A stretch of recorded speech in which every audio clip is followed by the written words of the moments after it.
உங்க வாழ்க்கையை பத்தி கவலைப்படாதீங்க. உயிர் வாழ எதை சாப்பிடுறது, எதை குடிப்போங்கிறத நினைச்சு, உங்க சரீரத்துக்கு எதை உடுத்துவோங்கிறத நினைச்சு கவலைப்படாதீங்க. உண்ணும் உணவை விட உயிர் உயர்ந்தது இல்லையா?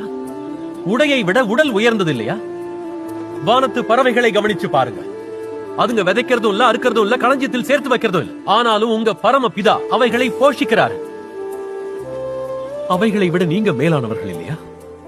கவலைப்படுறதால உங்கள யார் அவன் தன் சரீர அளவோடு ஒரு முழத்தை கூட்ட முடியும்?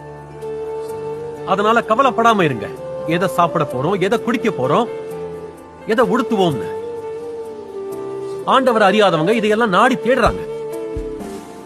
உங்களுக்கு இவையெல்லாம் தேவைன்னு உங்க பரலோக தந்தை அறிஞ்சிருக்காரு.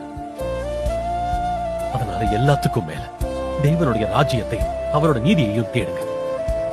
அப்ப இது எல்லாமே உங்களுக்கு சேர்த்து கொடுக்கப்படும்.